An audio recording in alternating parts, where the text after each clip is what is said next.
最近才加入我们樊登史诗级的医师。你知道很多人问我说你为什么选小儿，为什么还在做小儿？因为我都觉得我明天会做出全世界最好的耳朵，所以我一直在等这个 moment。懂吗？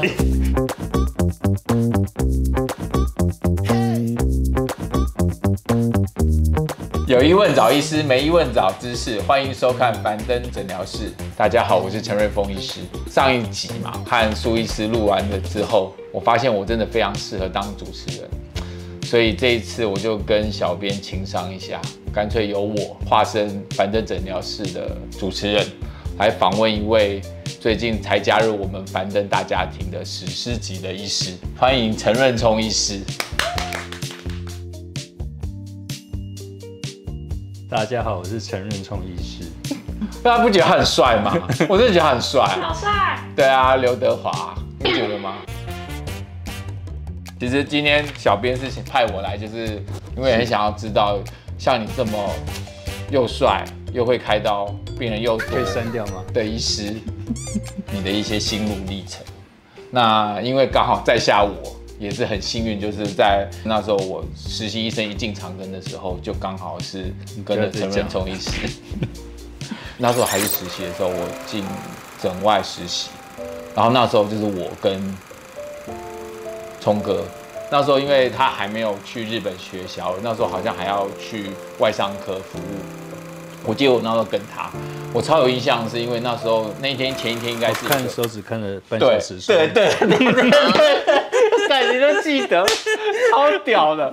那时候就是他前天有一个断指的，然后他花了不知道多久时间接，然后他带我们去查房，然后他就一直看着那个就是一个手指头，然后他就一直在那边一直看。然后就说怎么办？我们看我就觉得那个手指头很漂亮，他接的好漂亮，真的是好像没有断过一样。然后他就一直说怎么办？我真的不知道该怎么办。那我跟另外一个实习医生就想说，这是发生什么事情了，你知道吗？然后他就说，我真的不知道该怎么办。这就是我对他第一次印象，就是说一个医生明明手术已经做得这么成功了，他对自己要求还是这么高。然后我就觉得哇，这医生真的好帅。后来也是因为这样，所以我跟另外一位医生也决定说，那我们就要做整形外科。结果后来我们真的进去的时候，他刚好就去日本。你没有唬烂啊？没有啊，真的啊。哦，对啊。那人家说最棒的医师就是会启发 ，inspiration， 就是你啊。虽然是这种启发方式，我不太相信。其实我也很想问，就是为什么是小儿？为什么是小儿？对，我们在年轻的时候，就是其实老师对我们影响很大。老师那时候对我们讲，我们当一个专业的话，你必须要有个专注的点，要有 focus。对，那你有专注点，你才能够进步嘛。那我进卢研的时候，我们那时候卢慧夫医师在我们那时候唇腭裂做得很好，其实他的手术也都做得不错。可是小耳手术基本上就是并没有人参与。那刚好是我的老师来台湾做教学，所以我当时说真的，我对小耳的样貌也很模糊。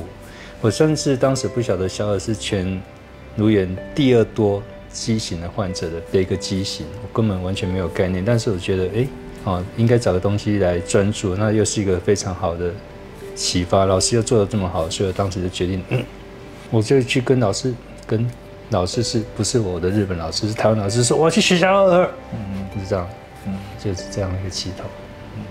然后我那时候我的台湾老师就说：“真的吗？”他们不太相信。我说：“真的，就是这样子。”那你后来从日本回来之后，刚开始做，你还记得你第一台开了多久吗？我第一台也是开蛮久的哦。基本上来讲，我刚回国的时候，因为我只有一个人，所以我必须上下要自己完成，所以时间是比较久一点。对，我为什么会提到这件事情，是因为你知道以前我们刚进卢研的时候，他那时候不知道在几房，我已经有点忘了。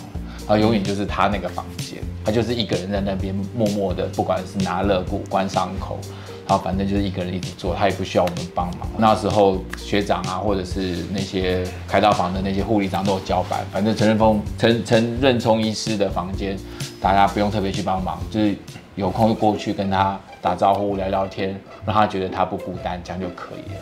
然后我们就是早上进开刀房的时候跟他打个招呼，然后把所有都要开完之后，再进开刀房说：“哎，陈医师，我们要走了哦。”然后他就说：“好好好。”然后他就是一个人默默的把他的刀开完，就这样子一天就过去了。所以那时候我也搞不清楚说到底他为什么可以这么坚持这样子下去。你知道很多人问我说你为什么选小耳，为什么还在做小耳？因为我都觉得我明天会做出全世界最好的耳朵，所以我一直在等这个 moment， 懂吗？所以一直做下去。你懂吗？就是这样子，你知道吗？就是对我们已经觉得他已经做出超漂亮的耳朵了，他还是不过不错，最近我开始有这种 feel 了，谢谢大家。最后他们一直想要知道是，这到底为什么想要换一个环境？因为我们是医师，我们医疗机构嘛，我想诊所跟医院没什么不一样，目的都是一样，就是提供一个病人很好的服务，所以一切的事情都是以病人为中心，就是结果要好，过程要愉快，要让病人觉得很安全、很 secure。因为事实上，我们的医疗发展到后来，应该是要很精致化了。那在医院很大，当然有医院的好处，可能人很多啦，可能有很多行政上的资源，但是我想我们的社会已经发展到大家可以找个很专注的点去发展一个很优质的地方去做事情。我们常常讲就是说医疗就是一个团队啦，我想樊登就是一个很好的团队，那我们每个人都付出，每个都贡献自己所知道的东西，然后可以提供患者更好的环境，更快速的实现我们的理想。我想这是我来樊登的原因。以下就是小陈我的一日专访，我今天很开心能够当樊登的小记者，能够访问到我们的冲大师。希望透过今天的影片，可以让大家更了解我们，不是只有我，是我们整个团队、整个樊登，能够肯定我们做事的价值。如果喜欢今天的影片，请记得订阅、按赞。有任何问题，欢迎在底下留言哦。好，拜拜，拜拜，拜拜。陈仁聪医师是那种对自己要求非常非常高，可是他却是对大家都非常好的人。那我们刚开始跟他的时候，因为他的手术太特别了，那平常说实话，如果你不是跟他的人，你根本不会知道小耳症要怎么做。所以我印象很深，是以前在跟他的时候，那时候我记得有一次是想说帮他省时间，因为他的手术要非常久。